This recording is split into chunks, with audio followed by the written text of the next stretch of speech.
Yeah, good evening, everyone. It is the perspectives of education in India. It is AP DSC 2024 School Assistant Syllabus, in which we are going to discuss about the medieval education in India. So let us start one by one, where you are going to get good marks in this particular subject if you listen carefully. Okay, let us start.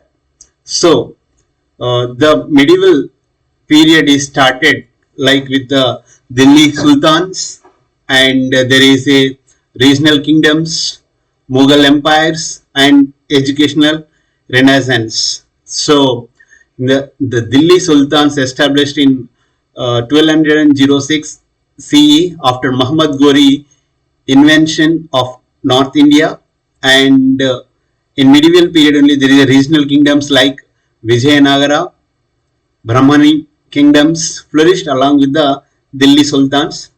Then there is a Mughal empire founded by Babur 1526 CE, reached its zenith under Akbar rule.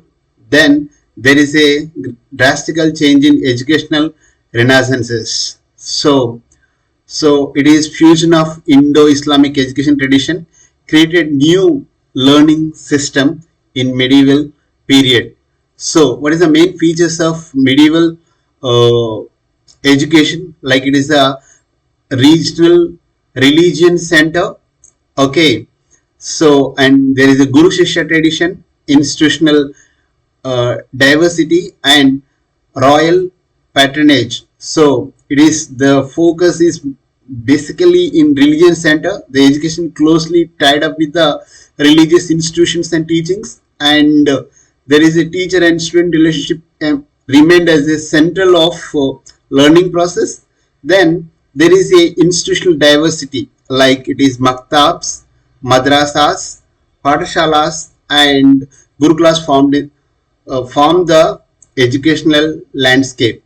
Okay, it is a blended one like kings and nobles supported this education system. Okay, so education under Muslim rule like Zamia University.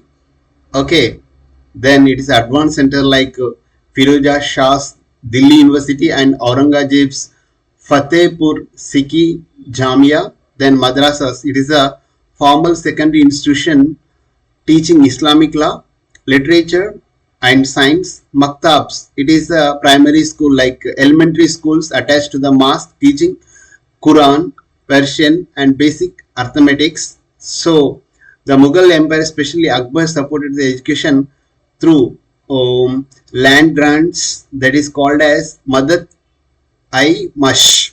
Okay, it is an important bit, and established libraries in Kitubhanas. Okay, so the education system is like this: maktabs. This is a primary, and that is elementary school attached to the mosque, and we're teaching Quran, Persian, and basic arithmetics. LSRW was taught, and madrasa is a formal secondary institution.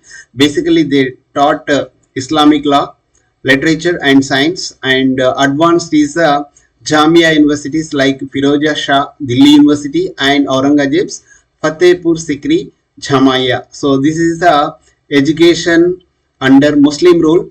Okay, education under Hindu rule. Okay, in medieval period there is a Hindu education is also there. The Gurukula system is there. Patashalas are there, and tolls. Okay, in Gurukula system it is a residential schools where students live with the teacher's family, and it is located in rural and forest area, and emphasizes on spiritual and moral education. Students perform seva services to the as the learning goes. Then Pathshala, it is a community-based schools typically located in villages or semi-urban areas, focused on practical and religious education, supported by local donations, often attached to the temples. Then tolls, it is the advanced center for Sanskrit learning in Eastern India. You should remember this tolls. Okay, tolls, it is basically taught. It is advanced center. It is in eastern part of India. It is specialized subjects and flourished in basically in Bengal and mm, Mithili, Mithila regions, emphasizing logic and philosophies. Okay, this is about education under Hindu rule. Then roles of religion in education. So there is a religious curriculum, then is a moral education, religious institution, sacred languages, religious curriculum. What was the sacred text? Formed foundation of learning both systems, like in medieval education, Quran, Hadith in Islamic education, and Vedas, Upanishad in Hindu education. Then the moral education is also taught, like character building, considered the vital in education. All education system, adab, ethics. Okay, in Islamic education, adab, in that is ethics. In Islamic education, dharma, it is a religious education. In Hindu education, then regional institution, so mainly they are used to teach the education in mosque. Okay, mosque housed near maktabs and temples and maintained by the patshalas. Okay, mosques are housed maktabs. Okay, temples are maintained by the patshalas. Then sacred languages. Okay, the sacred languages, like they taught in Muslims, they taught Arabic and Persian, and in Islamic schools, and Sanskrit in Hindu institutions. Okay, then teacher and teaching methods. So the teacher qualification is, what is the teacher's qualification? Nowadays we use the B.Ed and D.Ed, something like that, but in uh, in medieval period, the one should have mastered over subject matter, moral ethical characters, and recognition by the scholars. And teaching methodology, it is Stravana, Manana, Shastrata, then practical demonstration. What is oral recitation, memorization, and debates? Okay, these are the teaching methodology. And teacher-student relationship, it is a deep respect to the teacher. Okay, then personal mentorship by the teacher and lifelong connection. The assessment method was basically oral examination, demonstration skills, and public debates. Then curriculum and subject taught. Basically they taught mathematics, medicines, literature and languages, and philosophy and law. So mathematics, they taught about the arithmetic, algebra, geography, astronomy, calculation were taught. Works of Bhaskaracharya were studied extensively. Then medicine, Ayurvedica or Ayurvedic or Unani. So students learn diagnosis, the herb identification, treatment methods, texts like Charaka, Samhita, and Canon of Medicine were studied. And literature and language, Sanskrit and Persian, Arabic are the regional language taught. In literature, they taught poetry, grammar, arithmetic were important components, and philosophy and law, ethics, logic, metaphysics, jurisprudence were key subject. Islamic law, that is called fig, and or Hindu law, that is Dharma Shastra, were taught. You should remember this. Islamic law they taught, this is called as fiqh, or Hindu law, it is called as Dharma Shastra, were taught. Okay, then specialized education centers. So major education center continued to thrive the Indian during the medieval period. These institutes attract the scholars from across Asia and develop specialized fields. Okay, different parts of the people come to India, like to learn the subject, like Takshashila, something like that. That such type of centers were there in India. Okay, women's education. So mostly in medieval period, royal women, princes and noble women were received the formal education. So those are in higher authority. They used to get, such women got the formal education, and women learned religious texts and devotional practices only. Domestic education, mostly women received the practical household education. So notable women like Razia Sultana, Gulbadan Begum. So she is the author of Humayun Nama, and Mirabai, she is a poet. Okay, Their achievement demonstrated that women did access education despite of social limitations. So only like royal women and rich people got the education, and remaining people got the education, but it is only for the domestic purpose and religious practices only. Then educational patterns and funding. So mostly how they got the funds, royal empowerment, kings given the funds, okay, to the institution. So Akbar granted the Madat Aimash, it is the revenue free land given, okay. Krishna Devaraya empowered the temple colleges. So Krishna Devaraya also given the temple empowered, endowed to the temples colleges, and the community support. How so the colleges or universities or education institutions supported by the they gives the grains from their harvest, and land set aside as for teacher support. Then merchant people, how they do, the traders given the funds to the scholarship, building dharmashalas with the attached schools, and established trust for education. Then religious institutions, so temple, mosque, monasteries, allocated resource for education. Waqf, that is Islamic empowerment for madrasas, and temple funds for the Sanskrit padashalas. So this is a important concept you should remember, and they may ask in your BSc examination or any other competition exam related to the teacher. And so there is some challenges are there, limitation for everything, even for there is social restriction. So mostly the education is given to the upper caste people and higher classes people, and in gender disparity. So there is a difference given, education is given the restriction for the female, and the curriculum was little bit complex, and orthodox views often restricted to the innovation and scientific inquiry. So they rejected the scientific inquiry, and they restricted the innovation things, and there was a limited resources like books were handwritten and scarce, limiting access to the knowledge. So despite of royal patronage, education remained limited to the privileged sections of the society. The absence of printing technology made books were rare and expensive. So there is no printing and technology, so books were very rare, and it is very expensive that normal people cannot attain the same. So women also didn't got any education, and social restrictions was there, the curriculum was rigid, and the limited resources are there. These are challenges.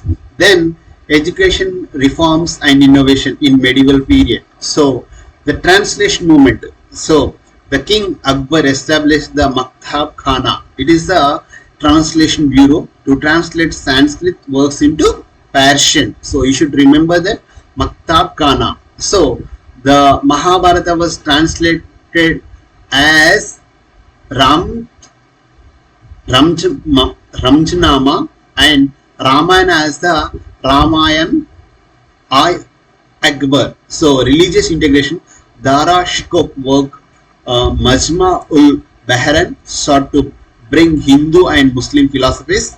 Then syncretic educational approaches emerged in some institution. So regional language development was there. Then literature in regional language like Braj, Awadh, and Telugu flourished.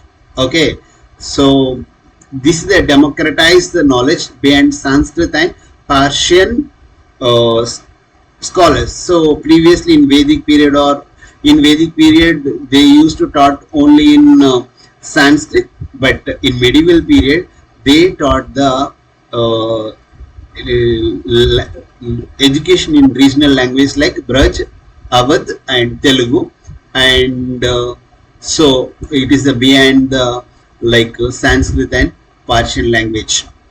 Then famous scholars, teachers in during medieval period, Tulsidas and Amir Khusro Abul Fazl. So the Tulsidas 1532 1623, the author of Ramacharita Manas, who made the Hindu epics accessible to common people through Awadhi language. His works become foundational text in North Indian education. So Tulasidas, what he written? Ramacharita Manas. It is important. And Amar Khusro.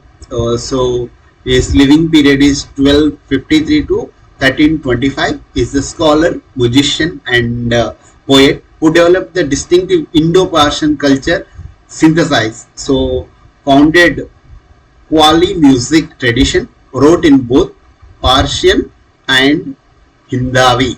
So Amir Khusro is a poet, musician, and scholar. So he's a distinct culture mixture. So he founded the Qawwali. So it's a music tradition you should remember. Then Abdul Fazal, it is 1551 1602. So Grand Vizier Akbar, who documented the education system of that time, Aina I Akbari. So here, Aina I Akbari, his works provide valuable insights to medieval educational practices. So educational tools, what the tools were there? So basically in medieval period, they used Hindus used the palm leaves, Hindus, and paper, Islamic people. Birch bark and wooden tablets were used for writing purpose, writing material, and writing tools were reed pens, okay, iron stylus, chalk, charcoal, natural inks. So they are used such type of pens, okay, reed pens and iron stylus, chalk piece, that is and charcoal, natural inks, and teaching aids. What is the teaching learning material used? Abacus for mathematics, then celestial globes, then astrolabes and herbarius. So what is this, how they are store that system? Manuscript libraries, that is Saraswati Bandars, and that is book chest and scroll cases. What is the student equipment? Wooden writing boards, personal manuscript copies, and memory aids. So you should remember this. If you want to, you can take the screenshot of this particular thing. Then assessment and graduation. So the total study of years is up to 16 years he has to get, and they will get the elementary, secondary, and higher learning stages, like it is the 3 levels: elementary, secondary, higher, and learning stages. There is 7 type of examination: oral test, debates, practical demonstration, and see, age of beginning. So the age starts between formal education typically starts from 7 years to 12 years, and graduation ceremonies. So graduation ceremonies, how they celebrated? It is called in Hindu tradition Samavarthana, marked as the completion of education, and students receive the blessings and sometimes acknowledgement for their scholarship. Okay, so Samvartana, the graduation thing is called Samvartana in Hindu tradition.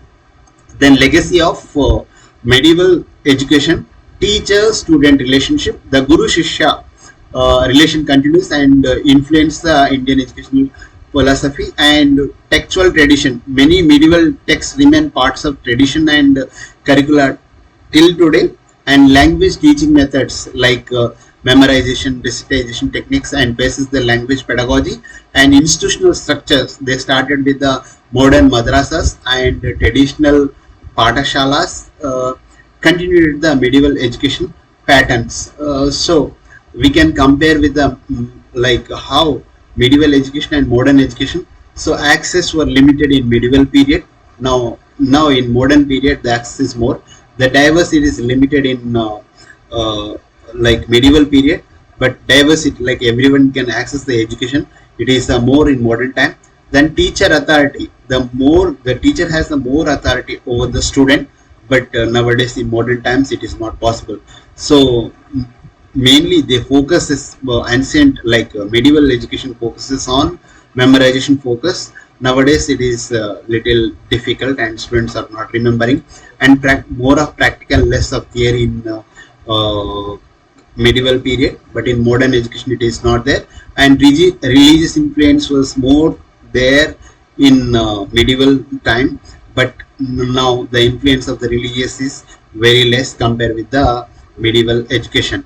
So as a DS preparation, what you have to do, understand. So you should understand elements of medieval education, what like what we can get from that particular period, and you should analyze like how the educational practice evolved over the centuries, and compare the education system, contrast Hindu and Islamic educational approach, and you should apply the critical thinking, evaluate the strengths and limitations of the historical methods. So for the AP DSC, focus on understanding how medieval education tradition influenced modern Indian education thought and practice. Prepare the discuss both achievements and limitations. Okay, so the key takeaways are: there is a institutional diversity, like multi-system coexist, like maktabs, madrasas, patashalas and gurukulas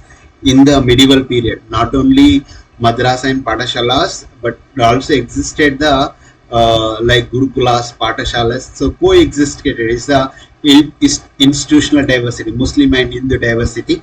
Then cultural synthesis or Hindu-Muslim education interaction created a new intellectual tradition and textual foundation. Sacred text formed core curriculum across the education system. Then there is a teacher-centered education. So understand the medieval education provides the important context for Indian education history and helps to extend both traditional elements and reform the movement in modern education. So this is about the like medieval education system. So I hope this is useful for your perspectives in education for DSC Mega DSC 2024. So thank you for listening my class. If you really like this class, if it is useful, kindly do like and subscribe. Thank you all. We'll meet tomorrow same time.